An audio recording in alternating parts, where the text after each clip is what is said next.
This is Pulse of Africa, the face and voice of Africa. The story of resurgent and burgeoning Africa is here, only on the Pulse of Africa channel.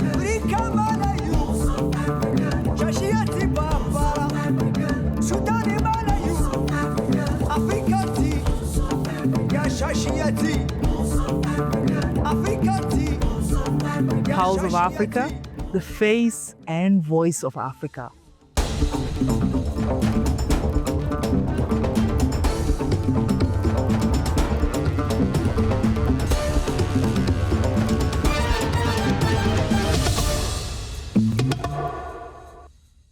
Hello, I'm Tensai Gabiao, your host for this hour's news. Today, our news program will give extensive coverage to the Africa-China cooperation. A high-level seminar themed China Supports Africa's Industrialization, Promoting Green, Coordinated and Sustainable Development was held in Addis Ababa today, highlighting the deepening partnership between Africa and China. This event brought together key stakeholders from the African Union, the Chinese government, and various international organizations to explore new avenues of collaboration. The discussion focused on new energy development, labor-intensive industries, and the digital economy, thereby reinforcing the shared commitment to sustainable growth. This seminar underscores the enduring strength of the relationship between Africa and China, which is based on mutual respect, trust, and shared vision for industrial development and environmental sustainability across the continent. Africa's prospects to tap into its vast potential for development gains renewed momentum as leaders from China and the African Union convene in Addis Ababa to chart a path toward accelerated industrialization. Speaking this morning at a high-level China-Africa seminar, head of the Chinese mission to the AU, Ambassador Jiang Feng, emphasized that turning Africa's rich resources into engines of growth is vital for achieving inclusive and sustainable prosperity. He said accelerating industrialization is essential for Africa to turn its resources advantages into a driving force for development and achieve inclusive and sustainable growth.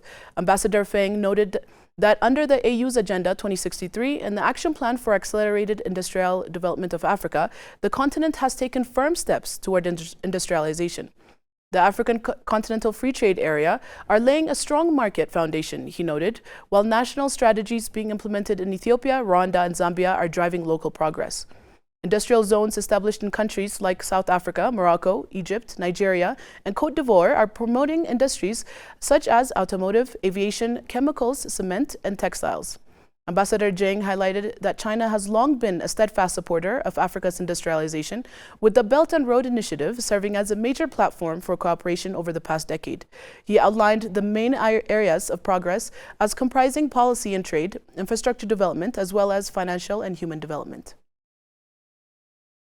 African Union has reaffirmed Africa's strong commitment to partnering with China to advance green, coordinated, and sustainable industrialization under the framework of Agenda 2063. Program of the seminar on China Supports Africa's Industrialization, Promoting Green, Coordinated, and Sustainable Development held in Addis Ababa. Speaking at the seminar, AU Commissioner for Infrastructure and Energy, Lerato Dorothy Matabog, said Africa is entering a new era of transformation driven by its abundant resources, youthful population, and innovation potential. She emphasized that industrialization should not only be about building factories, but promoting dignity, self-reliance, and shared prosperity. Industrialization without capacity building is like planting without preparing the soil, she said, adding, we must invest in our youth, women, and girls. When they rise, Africa rises. Matabok applauded China's steadfast partnership in training, scholarships, infrastructure, and knowledge exchange, which she said have strengthened African institutions and human capital. Calling for stronger collaboration, she outlined key areas for joint action, including strengthening industrial strategies, establishing regional centers of excellence for green technologies, expanding technical and vocational training, and promoting digital skills development. She also highlighted the need for public-private partnerships that combine training with technology transfer, as well as development of digital infrastructure to bridge Africa's technological gap. Matabo concluded by affirming the AU's readiness to work closely with China to turn shared priorities into concrete results that will advance inclusive, resilient, and sustainable growth across the continent. This is Africa. the cradle of humanity, the frontier of the future, a land of visionaries, creators and pioneers, a continent of unstoppable energy where innovation meets tradition, where voices rise, loud and fearless. I am an African. This is the heartbeat of a billion people, diverse, bold, united by a single purpose to tell our own stories in our own way. No borders, no barriers, no filters. A new era of African storytelling is here. From every corner of the continent, from the bustling cities to the quiet villages, we tell Africa's story by Africans for the world. This is the land of a rising Africa, where Africa speaks and the world listens. This is why today we bring you POA, Pulse of Africa, the face and voice of Africa. Focusing on China Africa seminar, our POA reporter Zelalem Yubeltal has been attending this seminar and is now joining us here in the studio. How are you, Zelalem? Good, thank you. So tell us about the main focus of the seminar and what brought together stakeholders from Africa and China. All right. Thank you very much. So the seminar was conducted here in Addis Ababa, Ethiopia, the political and diplomatic capital of Africa. So the seminar focused on China's support to Africa's industrialization. The seminar essentially focused on Chinese support to Africa's infrastructure and energy, and various stakeholders have been attending this super important seminar being held here in Addis Ababa, Ethiopia. Chinese high-level diplomats, senior African Union officials, and other stakeholders from business and from academics were presented. For example, China head of mission to the African Union, His Excellency Ambassador Jinping, he was presented and he has also delivered a speech there in the seminar. By the way, China head of mission to the African Union, His Excellency Ambassador Jinping, is also Chinese representative to the United Nations Economic Commission for Africa. Officials from African Union were also presented. For example, African Union Commissioner for Infrastructure and Energy, Her Excellency Lerato Mataba, was presented, and she also addressed a message there in the seminar. So there were senior officials from African Union and high-ranking Chinese diplomats were also involved in the seminar, and other researchers and business people from both sides, from China and Africa, participated in the seminar, and it was a very fruitful and productive seminar, I would say. The seminar has essentially focused on China-Africa cooperation. For example, the seminar started with China-Africa cooperation in terms of development. As we know, China and Africa have forged and cultivated a very strong cooperation and partnership over the past few years and few decades, if you would like to say so. The two sides are cementing and fostering their partnership and ties in development. And China is, of course, supporting Africa in its development endeavor, in its development efforts. For example, China is supporting different infrastructure developments, different development projects like railways, roads, ports, and infrastructure projects. And China has stayed as Africa's reliable development partner. And the seminar has touched upon, of course, China-Africa cooperation in terms of energy. Energy is badly needed in Africa. Africa to propel economic growth and to utilize and to harness its natural endowments and resource. Africa needs energy, and China is also supporting energy infrastructures in Africa. In particular, China is very much focused on renewable energy sources like solar and wind energy. So far, China has been supporting energy infrastructures, for example, in countries like Zambia, Ethiopia, and in many other African countries.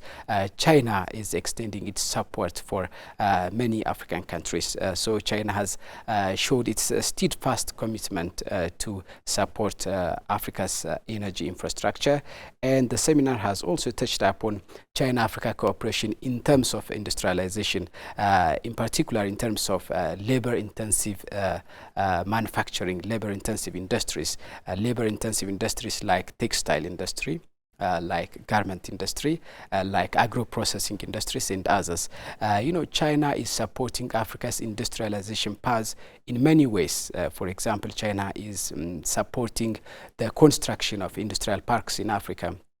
During the summit, for example, China head of mission to the African Union, His Excellency Ambassador Jinping, highlighted that China has been supporting the construction of industrial parks in countries like Egypt, in countries like Nigeria, in countries like Ethiopia, in Zambia, and many other African countries. China has been involved in the construction of industrial parks. This is great, and this will leapfrog development in Africa. You know, such kind of industries, such kind of manufacturing industries will create job, will also make the economy very much productive, will make the economy very much diverse. So one of the way that China supports Africa's industrialization path is by participating in the construction of industrial parks. The other way is, of course, China is training African professionals, African workers. China is training Africans both in China and here in African soil. So there are many ways that China is supporting Africa's industrialization path. China is, of course, supporting Africa's industrialization by relocating manufacturing industries. For example, many industries, many factories in China are relocating to Africa, and because there is affordable labor here in Africa, and Africa is also experiencing huge economic development over the past few years and decades. There is also a growing, burgeoning population in Africa, so this is a great advantage for China. So because of this, China is relocating manufacturing industries to Africa. So in many other ways, China is supporting Africa's path to industrialization. And the other point that was very much the agenda in the seminar today was China-Africa cooperation in terms of digital technology. Nowadays digital technology and digitalization is the question of the time, of course, and unless Africa works on digital technology, unless Africa works on digital infrastructure, Africa will lag behind development. And China understands this, and Africans also understand this too, and the two sides are cooperating in terms of digital technology, in terms of expanding digital infrastructures in Africa. For example, Chinese factories and companies like ZTE and Huawei are expanding Africa's digital infrastructure. They are participating in building broadband networks and 5G zones and other digital infrastructures. They are hugely cooperating with African countries in terms of propelling digital technologies in Africa. Chinese technology are also manufacturing affordable smartphones so that those smartphones are accessible to Africa, so Africa will not lag behind digitalization. So the seminar has touched upon such kind of various aspects of China-Africa cooperation, and it has been very much productive. That's very good. And what implications does this seminar have for strengthening Africa-China relationships? That's a great question. I mean, China and Africa have been bolstering their long-standing partnership, long-standing cooperation in many fields, from development to politics to peace, security, and to global affairs. China is the second largest economy in the entire world, only next to the United States of America. Chinese gross domestic product, GDP, is estimated to be like more than 19 trillion US dollar, and there's huge economies in it. So Africa will benefit very much from China's growing economy.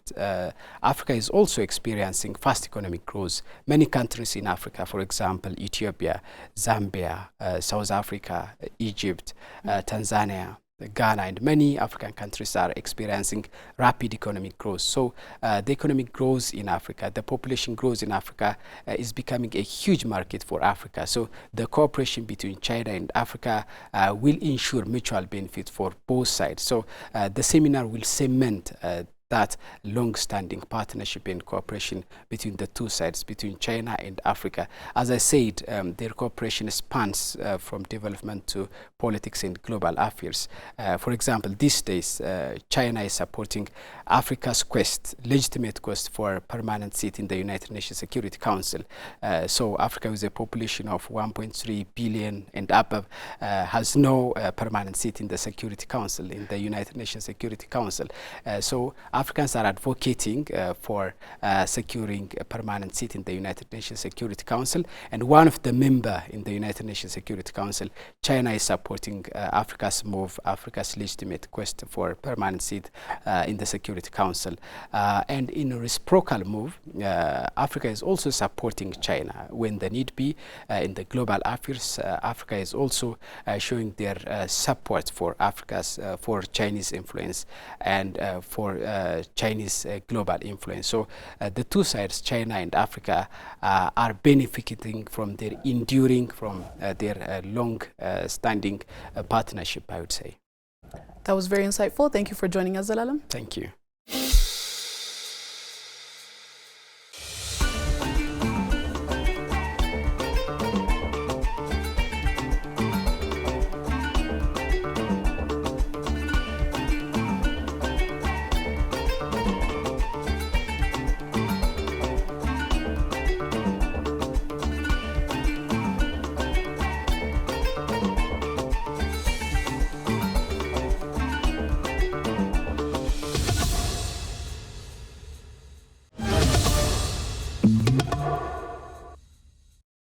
Now let's move on to other headlines.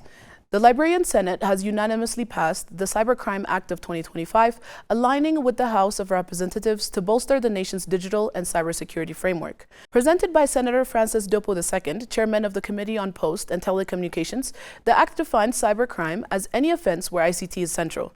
The Joint Senate Committees concluded public hearings, benchmark against ECOWAS, AU, and global standards, and reviewed legal, technical, and policy aspects. This landmark law signals Liberia's commitment to combating cyber threats as protecting its digital infrastructure in the 21st century. Djibouti's Ministry of Youth and Culture launched the 5th Pan-African Youth Forum, uniting over 500 young leaders from 55 African countries for a 3-day event coinciding with National and African Youth Day. Under the theme From Aspirations to Action, Youth Catalyst for Sustainable Development, the forum promotes youth roles in economic growth, governance, and AU Agenda 2063. Minister Hibo Mumin Asawa stressed that young Africans are active drivers of change, turning challenges like climate change into opportunities through innovation and boldness. The platform fosters collaboration between youth and policymakers to build partnerships and African-led solutions. First held in Togo in 2016, now hosting in Djibouti, highlights its commitment to youth empowerment and continental unity. Now let's check the current weather forecast.